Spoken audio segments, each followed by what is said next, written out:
তো তারপরেও যেটা হচ্ছে যে দিন শেষে আমরা যেটাই করি, যে চাকরিই করি, যে ব্যবসায়ী করি, সেখানেও আমাদের ক্লান্তটা থাকেই। এটাই হচ্ছে জীবনের বাস্তবতা। তো আজকের আলোচনাতে মূলত আমাদের যে দুইটা জিনিস থাকবে, একটা হচ্ছে যে আসলে টোটাল শেয়ার বাজার জিনিসটা কেন, কিভাবে কাজ করে, আর দীর্ঘমেয়াদে আসলে বিনিয়োগ করে আমরা যেই একটা পেসিভ ইনকাম বলেন, আর্থিক স্বাধীনতা বলেন, অথবা আমাদের বয়স যখন 40, 50 অথবা 60 বছর হয়ে যাবে, যে বয়সে আপনার টাকা পয়সা ইনকাম করার মতো কোনো সোর্স থাকবে না, না আপনার বয়স থাকবে, না কোনো প্রকার ভাবে আপনি কাজ করতে পারবেন, মানে কর্মক্ষম থাকতে পারবেন না, সেই বয়সে আপনার আজকের যে বিনিয়োগগুলা সেগুলো আপনার জন্য কিভাবে কাজ করবে। আর যারা ধরেন যে বিগত 10 বছর বা 15 বছর বা 20 বছরে বিনিয়োগ করেছে, বাংলাদেশের শেয়ার বাজারে আমরা দেখেছি যে সবসময় আমরা শুনি শুধু টাকা কি হয়, লস হচ্ছে, নষ্ট হচ্ছে। তাহলে এমনও কি কোনো শেয়ার আছে কিনা যেটা বিগত 10-15 বছরে মানুষকে কিছু রিটার্ন দিছে? যদি আমরা খুঁজে না পাই, তাহলে আমরা আগামী 10 বছরের জন্য বিনিয়োগ করে তো লাভ হবে না। তাহলে আজকে আমরা দেখার চেষ্টা করব এই দুটা জিনিস, যে কেন শেয়ার বাজারে আসব, শেয়ার বাজারটা কিভাবে কাজ করে, আর বিগত দিনে কিছু আমরা শেয়ার দেখার চেষ্টা করব যেগুলাতে বিনিয়োগ করে মানুষ দীর্ঘমেয়াদে লাভবান হচ্ছে। যারা হয়তো আজ থেকে 25 বছর, 20 বছর, 15 বছর আগে বিনিয়োগ করেছে, এখন তারা কর্মক্ষম না থাকলেও তাদের জন্য এই শেয়ার বাজার কিন্তু কাজ করতেছে। তো চলুন কথা না বাড়িয়ে আমরা শুরু করি। তো আমাদের আলোচনাটা মোটামুটি দুটো পার্টে বিভক্ত থাকবে। এরপরে আপনাদের যে প্রশ্নগুলো আছে সেগুলো আমরা নেওয়ার চেষ্টা করব। প্রথম 1 নম্বর কথা হচ্ছে যে আমরা কেন শেয়ার বাজারে আসব এত কিছু থাকতে। এত ব্যবসা আছে, এত জায়গা আছে, গোল্ড আছে, রিয়েল এস্টেট আছে, আপনি অসংখ্য জায়গায় বিনিয়োগ করতে পারেন, তাহলে কেনই বা শেয়ার বাজারে আসবো, এইটা তো আপনাকে নিজেকে বুঝতে হবে। যেহেতু টাকা পয়সা আপনার, 100% যতদিন আপনি না বুঝতে পারবেন, আপনার শেয়ার বাজারে বিনিয়োগ না করাই ভালো। আপনি যখন বুঝবেন, আপনার যদি মনে হয় যে না, শেয়ার বাজারটা আমার জন্য উপযুক্ত, আমি আসতে পারি, তবেই আসবেন, না হলে আসার কিন্তু কোনো দরকার নাই। কারণ হচ্ছে যে আপনি 6 মাসের জন্য, 3 মাসের জন্য, 1 বছরের জন্য ধরেন যে 10 লাখ টাকা বিনিয়োগ করলেন, আর সেক্ষেত্রে দেখা গেল যে কোনো কারণবশত হয়তো শেয়ার বাজার ভালো না থাকার কারণে একটু ডাউনমুখী থাকলো, তখন আপনার মনে হবে যে আসলেই শেয়ার বাজারে লস হয়, লাভের কোনো সম্ভাবনা নাই।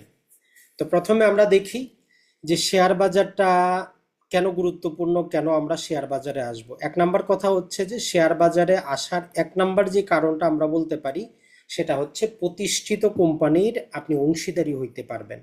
আপনার কাছে হয়তো 50 লাখ টাকা আছে, আপনি চাইলে একটা নতুন ব্যবসা শুরু করতে পারবেন, কিন্তু ব্যবসা চলবে কি চলবে না এইটা আপনি জানেন না, যেহেতু আপনার পূর্ব কোনো অভিজ্ঞতা নাই, বাকি পড়ে যাবে, নানা প্রকার কারণে চাঁদা দিতে হবে, ব্যবসা নাও করতে পারেন, অর্থনীতির অবস্থা খারাপ হইতে পারে। তার মানে নতুন ব্যবসা শুরু করার আপনার যে ঝুঁকিটা আছে, এইখানে 1 নম্বর ওই ঝুঁকিটা নাই। যে ব্যবসাগুলো রানিং চলতেছে বাংলাদেশে, আমরা যদি বলি বড় অর্থে মোটামুটি 10টার মতো বৃহৎ কোম্পানি আছে যারা টোটাল বাংলাদেশটাকে নিয়ন্ত্রণ করে। সরকার জারি থাকুক, আওয়ামী লীগ হোক, বিএনপি হোক, অথবা সেনা শাসন হোক, এই করোনা ভাইরাস হোক, আর যাই কিছু আসছে, কোম্পানিগুলো কিন্তু ব্যবসা করেই যাচ্ছে। কিন্তু আপনি যে ব্যবসাটা খুলবেন, ওই ব্যবসাটা হয়তো কোনো কারণে নাও চলতে পারে, আর্থিক মন্দায় সেটা বিলুপ্ত হয়ে যেতে পারে। তাহলে এইখানে আমাদের সুযোগ হচ্ছে আমরা এমন কোম্পানির অংশীদারি হইতে পারবো যারা সরকারকে আসলো তাতে কিছু যায় আসে না, সেনা শাসন আসলো কিনা তাতেও কিছু যায় আসে না, করোনা ভাইরাস মহামারী যত কিছুই আসুক, ওরা ব্যবসা করতেছে। তাহলে আপনার উচিত হবে এই রকম ব্যবসার অংশীদারি হওয়া। তো শেয়ার বাজার না থাকলে আপনি জীবনও চাইলেও এই সমস্ত কোম্পানির অংশীদারি হইতে পারতেন না। আমার আর আপনার যদি একটা ব্যবসা ভালো চলে, আপনি কি আমাকে পার্টনারশিপে নিবেন? না আমি আপনাকে নিব? জীবনেও নিব না। যে ব্যবসা আমি হয়তো 10 লাখ মূলধন খাটিয়ে যদি বছরে 10 লাখ ইনকাম করতে পারি, জীবনেও আপনি যতই চান আমি কিন্তু আপনারে নিব না। কিন্তু এই বড় বড় কোম্পানিগুলাকে রাষ্ট্র বাধ্য করতেছে যে তার মালিকানার কিছু অংশ বিক্রি করার জন্য। এটা বাধ্য হয়েই তারা করতেছে, কিছু করার নাই। আবার কিছু কোম্পানি নানা প্রকার কারণবশত যারা যোগ্য না তারাও আসছে। তো ওই জন্যই আমাদের এই কোর্সটা, যাতে আপনি শেয়ার বাজারে কিভাবে কাজ করে, কিভাবে ভালো কোম্পানি কাজ করে, খারাপ কোম্পানি কিভাবে কাজ করে, জেনে শুনে বুঝে যদি মোটামুটি 4-5টা কোম্পানির অংশীদারিত্ব ধীরে ধীরে নিতে পারেন, এটাই আপনার জন্য যথেষ্ট। তাহলে আশা করি এই গ্রাউন্ডে আপনি কনভিন্স হওয়ার কথা যে যেখানে একটা রানিং ব্যবসা, যে ব্যবসাটা লাভ করতেছে গত 10-15 বছর যাবত লাভ করতেছে, সেই ব্যবসার আপনি অংশীদারি হইতে পারতেছেন শেয়ার বাজারের কারণে। না হলে কিন্তু আপনার এই যে 5 টাকা 10 টাকা 100 টাকা দিয়ে কখনো অংশীদারি হইতে পারতেন না। আপনার কাছে কোটি টাকা থাকলে হয়তো আপনি অংশীদারি হইতে পারতেন, কিন্তু অল্প টাকায় পারতেন না। তাহলে এইটা হচ্ছে 1 নম্বর কারণ। 2 নম্বর যেটা দেখেন, আমাদের বাংলাদেশের ওভারঅল আমরা যদি পড়াশোনা নাও করি, এতটুকু আপনি বুঝেন যে বাংলাদেশ বিগত 30 বছরের চাইতে এখন নানা প্রকার উন্নয়ন ঘটছে, ভবিষ্যতে আরো ঘটবে। সরকার জারি থাকুক, সরকারে চিন্তা করে লাভ নাই, যেই সরকারে আসুক বাংলাদেশের উন্নয়নটা ঘটবে। এর কারণ হচ্ছে বাংলাদেশের জনসংখ্যা। আর জনসংখ্যার মধ্যে যদি আমরা বলি যে 18 থেকে 35 বছরের যে জনসংখ্যা, যারা কর্মক্ষম কর্মে ঢুকবে, এইরকম জনসংখ্যাই হচ্ছে 40%-এর বেশি। তার মানে এই জনসংখ্যাকে আপনি দাবিয়ে রাখতে পারবেন না। তারা দেশে হোক আর দেশের বাইরে হোক, তারা ইনকাম করবে, তারা নিজের বাড়িঘর তৈরি করবে, নিজে একটা ব্যবসা প্রতিষ্ঠান করতে চাবে। তার মানে বাংলাদেশের উন্নয়ন হবেই হবে, সেটা সরকার জারি থাকুক। এইটা আপনাকে মাথায় নিতে হবে। বিশ্বের অনেক দেশ আছে অনেক উন্নয়নশীল, কিন্তু তাদের জনসংখ্যার বেশিরভাগই হচ্ছে 40 থেকে 70 বছরের বয়সে। তার মানে সেখানে যারা ওই যে অবসরের জনসংখ্যা বেশি। তো এই জন্য বিশ্ব বাংলাদেশের দিকে কিন্তু তাকিয়ে আছে। যদি রাজনীতিক একটা স্থিতিশীলতা থাকে, আইনের শাসন থাকে, ঘুষ দুর্নীতিটা একটু কম হয়, বাংলাদেশ আগামী 10 বছরে যে উন্নয়নটা করবে এটা অন্য কোনো দেশ কিন্তু করতে পারবে না। কিন্তু সমস্যা হচ্ছে আমাদের ওই যে ঘুষ দুর্নীতি আর রাজনৈতিক স্থিতিশীলতা নিয়ে আসাটাই হচ্ছে মেইন। কারণ যেখানেই দেখবেন আপনি বাজার কাকে বলে, যেখানে জনসংখ্যা বেশি। বাংলাদেশ আমরা ছোট দেশ হইলেও প্রায় 18 থেকে 19 কোটি জনসংখ্যা, এরকম জনসংখ্যার দেশ আপনি খুব কম পাবেন।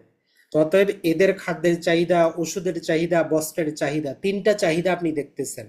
তার মানে ওষুধ কোম্পানি সারা জীবনই থাকবে, যেহেতু জনসংখ্যা আছে, রোগ ব্যাধি হবেই। যেহেতু এদের পোশাক আশাক লাগবে, অতএব পোশাক কোম্পানি থাকবেই। এদের খাদ্যদ্রব্য লাগবে, তার মানে এই 3টা জিনিস লাগবেই লাগবে, চাই আপনি কোটিপতি হন বা না হন।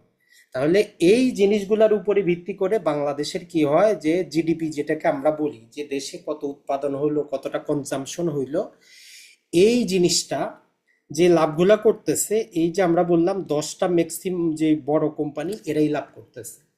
তাহলে ছোটখাটো কোম্পানি ব্যবসা করতে পারুক আর না পারুক, সরকার জারি থাক, মোটামুটি 10টা শিল্প গোষ্ঠী, যেই সরকারি আসুক, করোনা আসুক, মহামারী আসুক, তারা ইনকাম করেই যাচ্ছে। তো ওই কোম্পানিগুলো যদি আপনি অংশীদারি হইতে পারেন, অবস্থা যাই হোক, দিন শেষে আপনি লাভবান থাকবেন। একটু পরে আমরা দেখানোর চেষ্টা করব মোটামুটি যে বিগত দিনগুলোতে গত 15 বছরে আসলে কি ব্যবসা করছে কিনা, যার মধ্যে 2010 সালের ধস ছিল, করোনা মহামারী ছিল, মোটামুটি আমরা কিন্তু দেখেছি। তাহলে এই হচ্ছে 2 নম্বর কারণ, যে যাতা বাংলাদেশের বৃহৎ অংশ মুনাফাটা নিচ্ছে, আমরা ওদের অংশীদারি হইতে চাই। সহজ কথা হচ্ছে এটা। 3 নম্বর যেটা, সেটা হচ্ছে যে যে কোম্পানিগুলো আসলে ভালো কোম্পানি, বড় কোম্পানি, এই কোম্পানিগুলো সহজে বন্ধ হয় না, খুব নজির কম। হয়তো 100 বছরে গিয়ে কোনো একটা কোম্পানি বিলীন হয়, এটা ছাড়া কিন্তু হয় না। এর কারণও হচ্ছে যেটা হয়তো আপনার দাদার সম্পত্তি আপনার বাবা ভালো করে দেখাশোনা করছে, কিন্তু আপনি করতে পারতেছেন না। তো সেম কিছু কোম্পানি আছে যেগুলো ব্যক্তিকেন্দ্রিক কোম্পানি, ওগুলাতে যেটা হয় যে যিনি প্রতিষ্ঠা করছেন উনি ভালো করছেন, তার ছেলেও ভালো করছে, কিন্তু পরবর্তী নাতির প্রজন্ম এসে ওই কোম্পানিগুলোতে ভালো করতে পারতেছে না। এটা ছাড়া ওভারঅল অর্থে প্রতিটা ভালো কোম্পানি সহজে কিন্তু দেউলিয়া হয় না। তাহলে এই 3টা কারণে আপনাকে এতটুকু মানসিক শান্তি দিবে যে আপনি নিজে 10 লাখ টাকা দিয়ে ব্যবসা শুরু করার চাইতে এই শেয়ার বাজারে যদি আপনি বিনিয়োগটা করেন আপনার জন্য ভালো। পাশাপাশি যদি আপনার একটা চাকরি থাকে, ব্যবসা থাকে, অথবা আগামী 5 বছর বা 10 বছর প্রবাস জীবনে ইনকাম করবেন, এই 10 বছরের মধ্যে আপনি আপনার পরবর্তী জীবনটা সেটেল কিন্তু করে নিতে পারবেন। এখন আমরা তাহলে এর সামারি হইল, ভালো কোম্পানি, দেশের অবস্থা, অর্থনীতির অবস্থা যাই হোক, যেহেতু আমাদের দিন শেষে কি করতে হয়, খাদ্যদ্রব্য খাইতেই হয়, পোশাক আশাক পরতেই হয়, অসুস্থ হইলে হসপিটালে যাইতেই হয়, এর জন্য ভালো কোম্পানিগুলো ব্যবসা করেই। তাই সরকার কার আসলো, আওয়ামী লীগ না বিএনপি না জাতীয় পার্টি না জামাত, প্রকৃত অর্থে প্রকৃত ব্যবসায়ীর তেমন কিছু যায় আসে না। যারা দীর্ঘমেয়াদে ভালো ব্যবসা করে, যারা মৌসুমী ব্যবসায়ী ওদের জন্য হয়তো খারাপ, কিন্তু যারা সাস্টেইনেবল ব্যবসা করে এদের জন্য কোনো কিছু যায় আসে না। তো আপনি ওই সমস্ত ব্যবসারই অংশীদারি হবেন, এটাই আমরা আশা করি। আর যে সুযোগটা হচ্ছে, আপনি যদি একটা ধরেন যে জায়গা কিনবেন, 3 শতক জায়গা, কিন্তু বর্তমানে জায়গার জমি যে দাম 10 লাখের নিচে কোথাও পাবেন না। উন্নত এলাকা হইলেও তো 3 শতকের দামও আপনার 1 কোটি টাকা লাগবে। তার মানে হিউজ পরিমাণ বিনিয়োগ ছাড়া বর্তমানে জায়গা জমি কিনা কিন্তু অসম্ভব। যার কাছে যার টাকা পয়সা বেশি আছে তারা অবশ্যই জায়গা জমি কিনবেন, তাদেরকে আমরা বাধা দিই না। কিন্তু আপনার কাছে আছেই 10,000, 20,000, 25,000, আপনার পক্ষে তো সম্ভব না। কিন্তু শেয়ার বাজারে আপনাকে ওই সুযোগটা দেয় যে আপনি 10 টাকারও শেয়ার কিনতে পারেন। কোনো বাধ্যবাধকতা নেই, আজকে কিনলেন, 6 মাস আপনি না কিনেন, কেউ আপনাকে কিছু বলবে না। আবার আপনি 20 লাখ কিনে ফেলছেন, ইমার্জেন্সি আপনার 2 লাখ টাকা দরকার, আপনি বিক্রি করেও নিতে পারেন। কিন্তু একটা জমি যেটা আপনি কিনছেন সেটা কিন্তু আপনি চাইলেই 1 শতক বিক্রি করে বের হইতে পারবেন না, কিছু করার নাই, যত টাকাই জমির দাম হোক। আমার নিজের অবস্থার কথাও যদি বলি, ধরেন যে 2015 সালে আমার মোট 4 শতক জমি নেওয়া আছে। তো সেটা আমি যেই দামে নিয়েছি তার চাইতে প্রায় 4 গুণ বেশি দাম বাড়ছে, কিন্তু কথা হচ্ছে আমার যদি কিছু টাকা দরকার, আমি এটা 1 শতক বিক্রি করে বাইরে হইতে পারবো না। হয় আমাকে টোটালটাই বিক্রি করে দিতে হবে, অথবা আমি লোন করতে হবে, কিছু উপায় নেই। কিন্তু যদি ওই টাকাটা আমি শেয়ার বাজারে খাটাইতাম, আমার যদি 1 লাখ লাগতো, আমি 1 লাখের সমপরিমাণ বিক্রি করে আবার পরবর্তীতে কিনতে পারতাম। কিন্তু এই জমিটা যদি আমি একবার বিক্রি করি, দ্বিতীয়বার আমি কিনতে পারবো না, সম্ভব না। এইটাও কিন্তু আপনার মাথায় ঢুকাইতে হবে যে জায়গা জমি ভালো যার অঢেল টাকা আছে তার জন্য। যার টাকা পয়সা কম, তার আসলে জায়গা জমির দিকে নজর না দেওয়াটাই ভালো। কারণ আপনার ইমার্জেন্সি পড়লে আপনি আংশিক বিক্রি করে বের হইতে পারবেন না, টোটালটাই বিক্রি করতে হবে। আর যেটা হচ্ছে যে একটা জায়গা, বাংলাদেশে যে অবস্থাটা দেখবেন যে আপনি আপনি যদি না থাকেন দেশের সব জায়গায়, জায়গা ক্রয় করতেও যেমন সরকারকে আপনার ট্যাক্স দিতে হয়, এটা ছাড়া দালালের মাধ্যমে নিলে তার খরচ দিতে হয়, বিক্রি করতেও ট্যাক্স দিতে হয়, দালালের খরচ দিতে হয়, সরকারের রেজিস্ট্রেশন খরচ দিতে হয়। ওভারঅল চিন্তা করলে আপনি যদি 1 লাখ টাকার জমি কিনেন, ক্রয় এবং বিক্রয় দুইটা যদি আপনি একসাথে মিটান, পাশাপাশি যদি আপনি এজেন্ট বলেন, দালাল বলেন, এদের খরচটা মিটান, 25% টাকা আপনাকে খরচ করতে হয়। কারণ 12.5%-এর মতো সরকারের রেজিস্ট্রেশন খরচ। তার মানে 100 টাকার মধ্যে 25 টাকা আপনাকে দিয়েই দিতে হয়। তো এই জন্য যাদের অঢেল টাকা আছে তারাই জায়গা জমি ফ্লট কিনবেন, যার টাকা পয়সা কম জায়গা জমি কেনার আপনার চিন্তা করার দরকারই নাই। আর শেয়ার বাজারে আপনি চাইলে যে কোনো সময় বিক্রি করতে পারেন, আপনার 2 দিন পরে টাকা দরকার, আজকে বিক্রি করে দেন, 2 দিন পরে আপনার অ্যাকাউন্টে চলে আসবে। কিন্তু এই জমিটা আপনি চাইলে দেখতে হবে, আপনাকে সাইনবোর্ড লাগাইতে হবে, কাস্টমার পাইলে বলবে যে ভাই 1 মাস সময় দেন, 3 মাস সময় দেন, ধীরে ধীরে টাকা দিব। এত ভেজাল কিন্তু নাই। শুধু না, আপনি যদি 10 কোটি টাকাও শেয়ার বাজারে লাগান, যদি আপনার 10 দিনে দরকার পড়ে, কোনো অসুবিধা নেই, 3 দিনে আপনি বিক্রি করে বাইরে হয়ে যাইতে পারবেন 10 কোটি টাকা। কিন্তু একটা 10 কোটি টাকার প্রপার্টি আপনার পক্ষে না, কারো পক্ষেই 3 দিনে বিক্রি করা সম্ভব না বাজার মূল্যে। আপনারা হয় 10 কোটি টাকার সম্পত্তি 6 কোটিতে বিক্রি করতে হবে, তবেই পাবেন।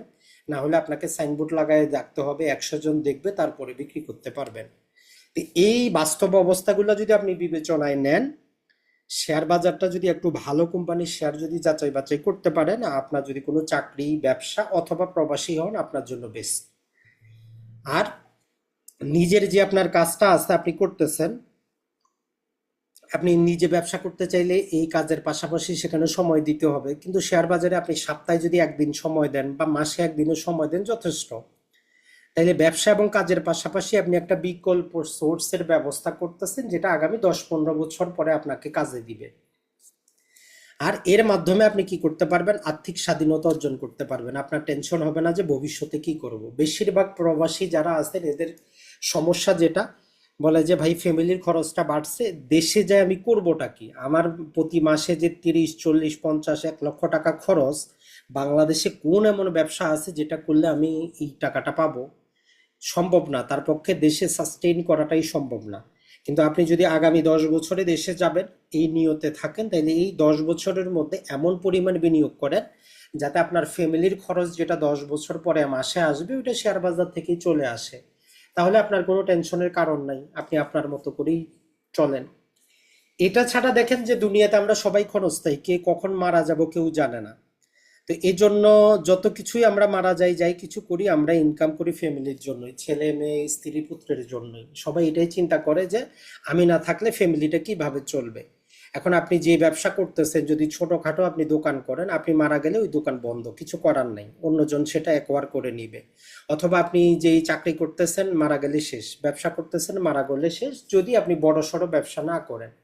কিন্তু শেয়ার বাজারে যে সুবিধাটা, অথবা জায়গা জমিও যদি নেন, জায়গার ক্ষেত্রে যদি আপনার ধরেন যে আপনার একটা 10 তলা আপনি বিল্ডিং করে গেলেন, স্বাভাবিকভাবে আপনার ধারণা ঠিক আছে আপনি মারা গেলেও ওই বিল্ডিং এর ইনকাম দিয়ে আপনার ফ্যামিলি চলবে। কিন্তু যদি দেখেন যেমন যে রাশিয়া ইউক্রেন যুদ্ধ হইলো, ইরানে যুদ্ধ চলতেছে, কোন দেশে কখন কি ঘটবে কেউ জানে না, কোনো একটা দুর্ঘটনা ঘটলো, বিল্ডিংটা ধ্বংস হইলো, আপনি শেষ, আপনার ফ্যামিলি শেষ, পথে চলে আসবে। রাজনৈতিক দল আসলো, ভূমিকম্প আসলো, বিল্ডিং শেষ। কিন্তু শেয়ার বাজারটা আপনি যত যুদ্ধ বিগ্রহ যাই হোক, 1 বছর হয়তো বন্ধ থাকবে, তারপরে আবার অটোমেটিক কন্টিনিউ করবে। তার মানে আপনার ফ্যামিলিটা পথে বসবে না। এটার মানে আমরা এইও বলতেছি না যে আপনি নিজের ঘর করবেন না, নিজে থাকার জন্য অবশ্যই বাড়ি করবেন, ঘর করবেন, যেটা আপনার মিনিমাম দরকার। কিন্তু এর বাইরে অন্যগুলাতে আমরা মনে করি যে আপনার বিনিয়োগ করারই দরকার নেই। তারপরেও আপনি করতে পারবেন যখন আপনার আর্থিক স্বাধীনতা, মানে প্রতি মাসের খরচটা শেয়ার বাজার থেকে চলে আসলো। এখন আপনি কি করেন, বাকি টাকা থাকলে আপনি বিনিয়োগ করেন, সমস্যা নাই। তাহলে আপনি থাকেন অথবা না থাকেন, আপনার ফ্যামিলি কন্টিনিউ করতে পারবে, কোনো সমস্যা নাই। এডিশনাল থাকলে আপনি বিনিয়োগও করেন। আশা করি যে এই এতটুকু আপনার জন্য যথেষ্ট যে শেয়ার বাজারে আসার জন্য। এখন বলবেন যে ভাই এটা তো শুনতে ভালো লাগে, কিন্তু আমরা তো জানি শেয়ার বাজারে কি হয়, শুধু লসই হয়, লাভ তো কোনো হয় না। তাহলে আমরা এখন একটু দেখার চেষ্টা করি হিস্ট্রিতে, যারা বিগত বছরগুলোকে বিনিয়োগ করছে ভালো কোম্পানিতে, বিনিয়োগ করে ধরে রাখছে, তাহলে তাদের জন্য কোনো সুবিধা কি আসছিল কিনা, এমন কোনো কোম্পানি বাংলাদেশে আছে কিনা যে যেখানে আপনি বিশ্বাস করে বিনিয়োগ করতে পারেন। তো এখানে আমরা প্রথমেই একটা কোম্পানি যেটা, সেটা হচ্ছে যে অলিম্পিক ইন্ডাস্ট্রিজ। সবাই জানেন আগে ব্যাটারির ব্যবসা করতো, এরপরে তারা বিস্কুট থেকে নিয়ে, চকলেট থেকে নিয়ে, আইসক্রিম থেকে নিয়ে নানা প্রকার সেক্টরে তারা বিনিয়োগটা বাড়াচ্ছে। তো এইটার মধ্যে এখানে আমরা পরবর্তীতে যদি দরকার পড়ে এক্সেল ফাইলটাও দিয়ে দিব, এখানে আমরা ওয়ার্ড ফাইলে নিছি যাতে আপনাদের বুঝাইতে সুবিধা হয়। ধরেন যে 2007 সালে আপনি কি করতেন, 1 লক্ষ টাকা বিনিয়োগ করছেন, জাস্ট 2007 সাল। তাহলে এই যে 2007 সালে আপনি যদি কি করেন, অলিম্পিক কোম্পানির যদি কি করতেন, আপনি তখন 1 লক্ষ টাকা বিনিয়োগ করতেন, তখন বাংলাদেশে প্রতিটা কোম্পানির শেয়ারের ফেস ভ্যালু 100 টাকা ছিল, এখন 10 টাকা করে। তখন আপনি মোটামুটি যদি আমরা হিসাব করি, তখন আপনি যেটা পাইতেন সেটা হচ্ছে যে, আমরা যদি হিসাব করি 150টার মতো শেয়ার আপনি কিন্তু পাইতেন। তখন ফেস ভ্যালু 100 টাকা ছিল। 2011 সালে সকল কোম্পানির ফেস ভ্যালুটা কমায় 10 টাকা করা হয়েছে। ওইটা হিসাবের ভিতরে অ্যাডজাস্ট হয়ে যাবে, ওইটাতে আপনার টেনশন নেওয়ার দরকার নেই। তো এই ক্যালকুলেশনে আমরা টোটাল 5 লাখ টাকা নিয়েছিলাম। পরবর্তীতে 1 লাখ টাকা বিনিয়োগ করলে কতটুকু পাবেন সেটাও দেখাবো, যে আপনি যেটা করেছেন যে 5 লক্ষ টাকা বিনিয়োগ করতেছেন 2007 সাল, হয়তো কোনো একজনের ব্যক্তির 5 লাখ টাকা ছিল, সে 5 লাখ টাকা বিনিয়োগ করে দিল, যে চিন্তা করলো যে শেয়ার বাজার যাই কিছু হোক, আমি আগামী 10, 15, 20 বছর এইটা বিক্রি করব না, এটা আমার ভবিষ্যতের জন্য। তাইলে 2007 থেকে এখন চলতেছে 2025, কোম্পানিটা জীবিত আছে, ব্যবসাও কিন্তু বাড়ছে। তাইলে এই বিনিয়োগকারী লাভ হয়েছে কিনা এইটা আপনি একটু বোঝার চেষ্টা করেন, তাইলে আপনি বুঝবেন যে বাকিটা কোথায় চলতেছে। তাইলে 2007 সালে ওই 5 লক্ষ টাকা দিয়ে সে মোটামুটি, তখন শেয়ারের দাম কম থাকার কারণে সে শেয়ার পাইছে কত, যদি আমরা দেখি 33,300টা শেয়ার পাইছে। সে এতটুকুই বিনিয়োগ করছে, আর কোনো বিনিয়োগ কিন্তু সে করে নাই। তাহলে 2007 সালে 5 লাখ টাকা ধরলাম সে বিনিয়োগ করছে। এরপরে যেটা হয়, প্রতি বছর শেয়ার বাজারে কোম্পানিগুলা যে ব্যবসা করে, সেখান থেকে আপনাকে হয় নগদ টাকা কিছু লাভ দেয়, অথবা আপনাকে শেয়ার বোনাস দেয়। এটা হচ্ছে শেয়ার বাজারের স্বাভাবিক নিয়ম। তো এর পরবর্তী বছরগুলোতে ওই কোম্পানি যেটা করেছে, যে কিছু পরিমাণ তারা কি করেছে, যে টাকা পয়সাও দিছে আর শেয়ারও বোনাস দিছে। এখন এই শেয়ার বোনাস দিতে দিতে আজকে 2025 সাল আসছে, মাঝখানে ক্যালকুলেশন আমরা আর করলাম না, ধরলেন যে আপনি 2005-এর পরে আর কোনো খোঁজই রাখেন নাই, এখন 2025 সালে আসে খোঁজ নিচ্ছেন। আজকে 2025 সাল, আপনার অ্যাকাউন্ট নাম্বার লাগা ছিল, সবকিছু ছিল। তাইলে তার লাভ হইল না লস হইল? এই যে 2010 সালে ধস গেছে, ধসেও সে টেনশন নেয় নাই। 2020 সালে করোনা মহামারীর কারণে শেয়ার বাজারে ধস হইছে, সে ওইটার দিকে তাকাই নাই। তাহলে আমরা এখন যদি হিসাবে আসি, সে যেইখানে কি করছিল, 33,000 শেয়ার কিনছিল মোটামুটি, এখন তার টোটাল শেয়ার সংখ্যা যদি আমরা দেখি, যে এখন 2025 সালে তার অ্যাকাউন্টে কয়টা শেয়ার আছে, তো সেই হিসাবে যদি আমরা দেখি, যেহেতু কোম্পানি শেয়ার বোনাস দিছে, তার প্রায় যদি আমরা দেখি যে 5,16,667টার মতো তার জাস্ট এই 1 সেকেন্ড, 5,66,773টা শেয়ার অটোমেটিক জমা হয়েছে, সে কিছুই করে নাই। এইটা তো তার, সে আজকে বিক্রি করলে টাকাটা পাবে, যেমন আপনি জমিটা বিক্রি করলে টাকাটা পাবেন, বিক্রি না করলে আরো বাড়তে থাকবে। আর এই যে প্রতি বছর সে টাকা ক্যাশ ডিভিডেন্ডটা দিচ্ছে, এইটাও কিন্তু তার জন্য কি হয়েছে, জমা হয়েছে। তখন টোটাল যদি আমরা হিসাব করি 5 লক্ষ টাকায় 2007 থেকে 2025-এ যদি আমরা হিসাব করি, প্রায় সে মোটামুটি এখানে 2,43,000 টাকার মতো সে শুধু কি পাইছে, সে শুধু লাভ্যাংশই পাইছে। পাশাপাশি আজকের বাজারে অলিম্পিক চলতেছে, একটা শেয়ারের দাম 255 টাকা। এখন যদি সে চিন্তা করে যে আমি বিক্রি করে দিব, তাইলে টোটাল সে 5 লক্ষ টাকার যে শেয়ার ছিল সেটা 13 কোটি টাকা বিক্রি করতে পারবে। এখন হিসাবটা যদি আরো সহজ করে দিই, কেউ যদি 1 লাখ টাকা যদি বিনিয়োগ করতো, শুধু 1 লাখ টাকা, 1 লাখ টাকার বিপরীতে আজকে 26 লাখ টাকা পাইতো। তাহলে কেউ যদি 2007 সালে অলিম্পিক কোম্পানিতে 1 লাখ টাকা বিনিয়োগ করে ঘুমায় যাইতো, আর আজকে 2025-এর পরে, যেহেতু ক্যালকুলেশনটা 26 সালের এখনো ক্যালকুলেশন হয় নাই, তাহলে 2025 সালে পর্যন্ত হিসাব করলে 1 লাখ টাকাই তার 26 লক্ষ টাকা হইতো আজকে বিক্রি করলে। আর পাশাপাশি এতদিনে কোম্পানি তাকে মোটামুটি প্রায় 4,87,000 টাকা শুধু নগদ লাভ দিছে। তার মানে এক কথা আপনি বলতে পারেন যে না, বাংলাদেশের শেয়ার বাজার যতই নিম্নমুখী হোক, শেয়ার বাজারে দীর্ঘমেয়াদী বিনিয়োগ করা যায়, এইটা অন্তত আপনি কনভিন্স হইলেন। তো বললেন যে ভাই এটা তো একটা কোম্পানি, অন্য আরো এমন কোম্পানি আছে কিনা, বেশিরভাগ তো লস করে। এখন আমরা যদি পরের কোম্পানিটা দেখার একটু চেষ্টা করি, সেটা হচ্ছে যে আমাদের স্কোয়ার কোম্পানি যদি আমরা দেখার চেষ্টা করি, আমরা সবাই জানি কোম্পানিটা ভালো। এখন ধরেন যে এদেরও যেটা ছিল ফেস ভ্যালু 100 টাকা ছিল। তো জাস্ট যদি আপনি কি করতেন, 1 লক্ষ টাকা যদি আপনি বিনিয়োগ করতেন 2007 সালে, আমরা 2000 সাল এখান থেকে নেওয়া আছে, যদি 2007ও ধরেন আপনি আসবে, এখানে আমরা 2000 সাল থেকে ধরতেছি, আপনি 1250টা শেয়ার পাইতেন। জাস্ট একবার ইনভেস্টমেন্ট করে দিচ্ছেন, আপনি আর কিছু করেন নাই। তাইলে আজকে 2025 সালের শেষে আপনার ক্যালকুলেশনটা কি হবে? তো যেটা বললাম, শেয়ার বাজারে দুইভাবে ইনকাম আসে, একটা হচ্ছে কোম্পানি আপনাকে নগদ টাকা দিতে পারে, অথবা শেয়ার বোনাস দেয়, দুটাই দিতে পারে। এখন এই কোম্পানিটাও কি করছে, আপনাকে নগদ টাকাও দিছে, কোম্পানির শেয়ারও কিন্তু কি করছে, বোনাস দিছে। এখন আপনি যেখানে 1250টা শেয়ার ছিল মাত্র আপনার, সেখানে আজকে 2025 সালে টোটাল 44,520টা পর্যন্ত শেয়ার হয়েছে আপনার টোটাল। কারণ মাঝে মধ্যে কোম্পানি প্রতি বছর আপনাকে কিছু শেয়ার বোনাস দিছে। তাহলে 1250টা শেয়ারের বিপরীতে আপনি 44,000 শেয়ার আপনার হয়েছে অটোমেটিক। আর এত বছরে কোম্পানি যে আপনার ডিভিডেন্ডটা দিছে, যেটাকে আমরা বলি যে নগদ টাকা দিছে, সেটা যদি আপনি হিসাব করতে যান, মোটামুটি এখানে আপনার এখন পর্যন্ত একটা শেয়ারের বিপরীতে প্রায় মোটামুটি 150 টাকা পর্যন্ত আপনি পাইছেন। এখানে যদি আমরা দেখি, সেটা হচ্ছে যে একটা শেয়ারের বিপরীতে। তো আপনার এই যে ক্যালকুলেশনটা যদি আমরা করতে যাই, সেক্ষেত্রে প্রায় 1 কোটি টাকার মতো আপনি শুধু কি পাইছেন, এতদিনে ডিভিডেন্ডটি পাইছেন ওই 1 লাখ টাকার শেয়ারের বিপরীতে। তাহলে টোটাল আজকে যদি বলেন যে ঠিক আছে আমি বিক্রি করে বের হয়ে যাব, তাহলে আপনি এই যদি 44,520টা শেয়ার যদি বিক্রি করতে চান আজকের বাজারে, আজকে 2026 সালে এক একটা শেয়ার 227 টাকা করে বিক্রি হচ্ছে। তো সেই হিসাবে যদি আপনি বিক্রি করতে যান, আপনার আছে কত, 44,520টা শেয়ার। তো আপনি এই যে 227 টাকা করে যদি বিক্রি করেন, আপনার প্রায়, যদি আমরা এখানে হিসাব করার চেষ্টা করি, 10 কোটি টাকার শেয়ার আছে। তাহলে এই যে আমরা যে হিসাবগুলা দিচ্ছি, এই হিসাবগুলা আপনি যদি করতে যান, কিছুটা আপনার এদিক সেদিক হবে। কারণ হচ্ছে যে হিসাবটা আপনাকে করতে হবে কোম্পানির যে বাৎসরিক যে আপনার অ্যানুয়াল রিপোর্ট দেয়, ওই রিপোর্ট থেকে। শেয়ার বাজারের ওয়েবসাইট থেকে দাম নিলে আপনার কিন্তু মিটবে না।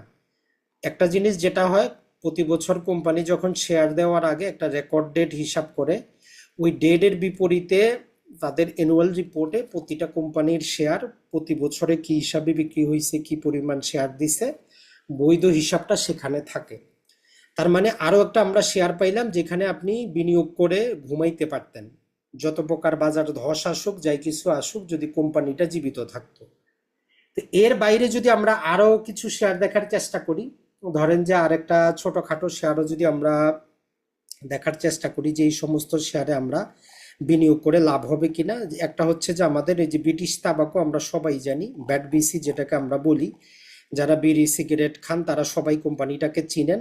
বাংলাদেশে এরাই একমাত্র যত প্রকার ভালো ভালো এই বিড়ি সিগারেট আছে এরাই কিন্তু বিক্রি করে। তো যাই হোক, এদের মধ্যে যদি কেউ বিনিয়োগ করতেন তাহলে লাভ হইতো কিনা। এক একটা কিন্তু এক একটা সেক্টরে চিন্তা করেন, একটা ছিল খাদ্য আইটেমে, একটা হচ্ছে ওষুধ আইটেমে, এখন আরেকটা আছে আমরা তামাক জাতীয় দ্রব্যের মধ্যে। তো এটার মধ্যে যদি আমরা 2000 জাস্ট আর একটু বড় করে দেওয়ার চেষ্টা করি, 1 সেকেন্ড। ধরেন যে এটার মধ্যে যদি আমরা 2013 সাল থেকেও নেই, আগের হিসাবটা না নেই, এগুলোর জন্য সময় লাগে, কারণ প্রতিটা অ্যানুয়াল রিপোর্ট থেকে হিসাব বের করতে অনেক কিন্তু সময় লাগে।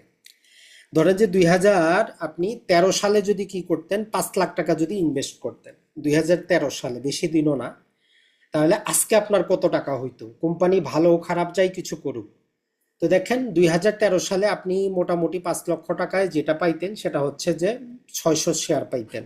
তার শেয়ারের দামটা বেশি ছিল ওই জন্য। তো এই কোম্পানিটাও কি করছে, আপনারা প্রতি বছর নগদ টাকা দিছে, পাশাপাশি মাঝে মধ্যে সে আপনারা কি করছে, শেয়ার দিছে। টোটাল এত বছর জীবনে 2বার শেয়ার বোনাস দিছে সে।